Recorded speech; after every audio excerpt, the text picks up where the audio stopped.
प्यारे दोस्तों, आज का सच्चा वाकया ऐसे नौजवान का है जिसने अपनी माँ से भी बड़ी औरत के साथ शादी कर ली और शादी के बाद उसको वो औरत एक ऐसा राज बता गई जिसको जानकर ये शख्स अपनी बाकी सारी उम्र रोता रहा। आप यकीनन सोचने पे मजबूर हो जाएंगे कि इस शख्स ने आखिर ऐसा कौन सा राज उस बूढ़ी औरत से पाया जिससे बाकी उम्र उसकी रोते हुए दुख में गुजरी। आपको ये सब कुछ बताएंगे, मगर ये सब जानने के लिए आपको इस वीडियो को आखिर तक देखना चाहिए। बस आप इस वीडियो को एक लाइक कीजिए। आइए शुरू करते हैं वीडियो। प्यारे दोस्तों, कहानी थोड़ी अजीब है। ये वाकया है सऊदी अरब के शुमाल में वाक़ एक यूनिवर्सिटी के स्टूडेंट का, जिसका नाम अब्दुल रहीम था। प्यारे दोस्तों, ये नौजवान बहुत ही नेक और परहेजगार शख्स था और होशियार था और हमेशा हर एग्जाम में अव्वल आता था और यूनिवर्सिटी में स्कॉलरशिप के जरिए पढ़ रहा था। एक बार अब्दुल रहीम के ग्रुप को एक असाइनमेंट मिली जिसमें उन्हें इत्तेहाद की जिंदगी पर रिसर्च करनी थी। लिहाजा ग्रुप में शामिल कुछ स्टूडेंट करीबी गांव में रिसर्च करने की गर्ज से पहुंचे। रिसर्च के दौरान अब्दुल रहीम अपने ग्रुप से अलग होकर गांव के एक हिस्से में पहुंचा, जहां पर उसका ध्यान एक बूढ़ी औरत पर गया जो वहां पर भेड़ बकरियां चरा रही थी। वो औरत काफी कमजोर थी। उसे अजीब लगा और अब्दुल रहीम को ये चाहत हुई कि उस बूढ़ी औरत से बात करे। ना जाने वो औरत इस उम्र में बकरियां क्यों चरा रही है। क्या उसकी मदद करने वाला कोई नहीं है जो वो इस उम्र में ये मुश्किल काम कर रही है। अब्दुल रहीम ने उस औरत को दिन भर नोट किया। वो सुबह सवेरे भेड़ बकरियां चराने आती थी, उनकी देखभाल करती थी और शाम को वापस अपने कच्चे झोपड़ी में लौट जाती थी। अब्दुल रहीम ने गांव वालों से उस औरत के बारे में पूछा। गांव के लोगों ने उसे बताया उस बूढ़ी औरत का इस दुनिया में कोई नहीं है और वो सालों से इसी तरह अपनी जिंदगी गुजार रही है और दिन भर बकरियां चराती है, बकरियों को चराने ले जाती है और उन्हीं से उस बूढ़ी औरत का गुजर बसर हो रहा है।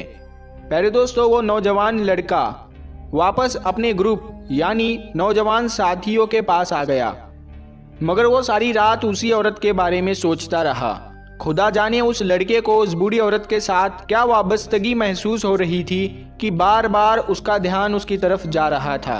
अगले दिन फिर वो नौजवान फिर उसी जगह जा पहुंचा और उस बूढ़ी औरत के पास गया और उससे बात की, जिसका जवाब उस बूढ़ी औरत ने निहायत ही नरमी से उसे दिया।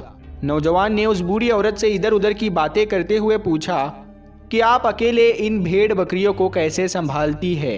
तो उस बूढ़ी औरत ने बताया कि उसका यहाँ पर कोई नहीं है, उसका शोहर बहुत पहले मर चुका है और उसके बच्चे भी थे, मगर उसका साथ छोड़ गए।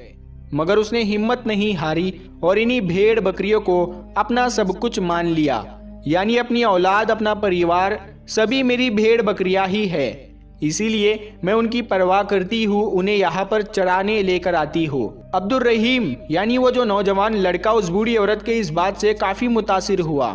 उसने उस बूढ़ी औरत से पूछा कि उसको जिंदगी में क्या कोई गिला नहीं, क्या उसकी कोई ख्वाहिश नहीं है कि उसकी औलाद उसके पास हो।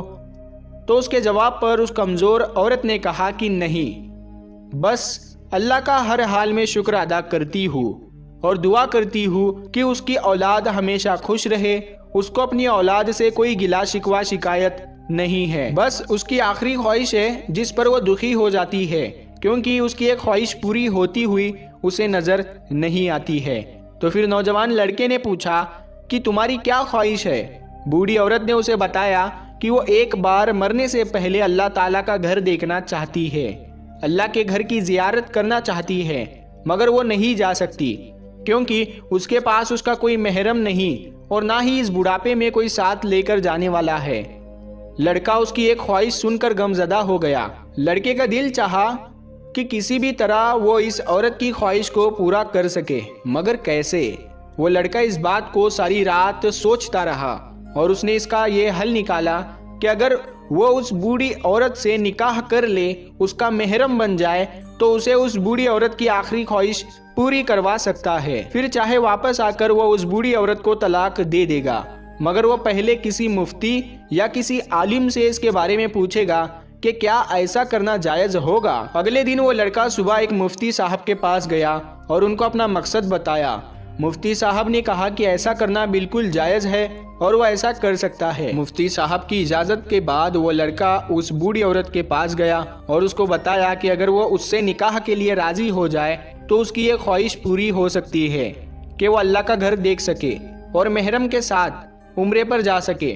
बूढ़ी औरत ये सुनकर बहुत खुश हो गई और राजी हो गई। उस लड़के ने उस बूढ़ी औरत के साथ निकाह कर लिया और कागजात बनवाए। बूढ़ी औरत ने उसको कुछ रकम भी दी थी जो उसने बताया कि इसी मकसद के लिए उसने जोड़ रखी थी। इसीलिए अब वो दोनों यानी वो बूढ़ी औरत और अब्दुल रहीम मक्का मदीना गए। लिहाजा प्यारे दोस्तों, अब्दुल रहीम ने उस बूढ़ी औरत की ख्वाहिश को पूरा किया। उसको अपने साथ उम्रे पर ले गया, जियारतें करवाई, उम्रा अदा करवाया और फिर वो दोनों वापस आ गए।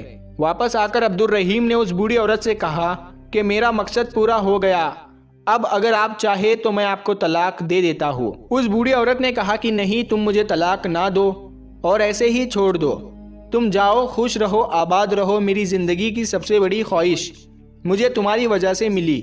मैं तुम्हारे लिए हमेशा दुआ करूंगी। बहरहाल वो नौजवान यानी अब्दुल रहीम वापस शहर आकर अपनी पढ़ाई पूरी करना चाहता था। उस बूढ़ी औरत ने उसे खुशी के साथ भेजा कि जाओ अपनी पढ़ाई मुकम्मल करो, मगर उसको तलाक से मना कर दिया। यूनिवर्सिटी में उसके दोस्तों ने उससे हंसी मजाक में पूछा कि क्या हुआ, तो अब्दुल रहीम ने सारा वाकिया अपने दोस्तों को बता दिया और ये भी कहा कि जैसा वो सोच रहे हैं ऐसा कुछ नहीं है और ना ही ऐसा कोई मकसद था। बहरहाल जब उसकी तालीम पूरी हो गई तो 2 सालों के बाद उसको उस बूढ़ी औरत का ख्याल आया और सोचा उसको मिलकर उसका हाल चाल पूछ लेता हो। ये सोचकर उसने गांव की तरफ चल दिया। जब वो उस बूढ़ी औरत के झोपड़ी के पास गया तो दरवाजे पर ताला लगा हुआ था। उसने पास वाले ही घर से पता किया कि इस घर पर ताला क्यों है। तो उस बूढ़ी औरत के हमसाये ने बताया कि वो बूढ़ी औरत कुछ दिन पहले इंतकाल कर गई है और घर की चाबी और एक खत तुम्हारे लिए छोड़ गई है। उसने चाबी दी और घर के अंदर जाकर खत को खोला, जिसमें उस औरत ने अब्दुल रहीम का शुक्रिया अदा करते हुए ये लिखा था कि वो उसका ये एहसान मरने के बाद भी याद रखेगी, क्योंकि जहां उसके अपने उसे मरने को अकेला छोड़ गए, अपनी खुद की औलाद तक ने कभी उसका हाल आकर नहीं पूछा। वहां उसका इस दुनिया में सिर्फ वही नौजवान बचा था जिसने उसकी जिंदगी की सबसे बड़ी ख्वाहिश को पूरा कर दिया। वो उसको एहसान का बदला तो नहीं दे सकती, मगर अपनी सारी जायदाद उसके नाम कर रही है, जिसके तमाम कागजात उसकी अलमारी में पड़े हुए हैं। प्यारे दोस्तों, वो लड़का हैरान हुआ। आंसुओं के साथ उसने अलमारी खोली और वो लड़का ये नहीं जानता था कि उस बूढ़ी औरत की कोई जायदाद भी है। वो तो उस बूढ़ी औरत को गरीब जानता था। जब उसने कागजात देखे तो वो और भी ज्यादा हैरान हो गया। उस बूढ़ी औरत का समंदर के किनारे पर एक बड़ा सा घर था। उस औरत ने इस नौजवान लड़के के लिए बना दिया था और ये देखकर वो नौजवान लड़का बहुत रोने लगा कि उसने उस बूढ़ी औरत का ख्याल क्यों ना रखा और 2 साल भूल गया कि चलो कभी हाल तो जाकर पूछ लेता।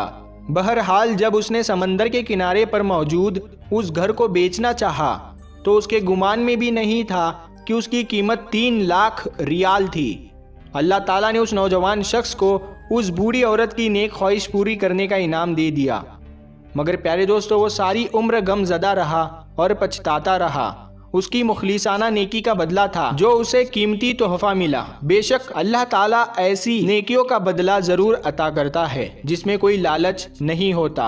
अल्लाह ताला से दुआ है कि अल्लाह ताला हम सब को नेक अमल करने की तौफीक अता फरमाए। आमीन अल्लाहुम्मा आमीन। प्यारे दोस्तों, अगर आपको ये वीडियो पसंद आया है तो आप इस वीडियो को ज़्यादा से ज़्यादा शेयर करें और अपने करीबी दोस्तों तक ज़रूर पहुँचाएँ।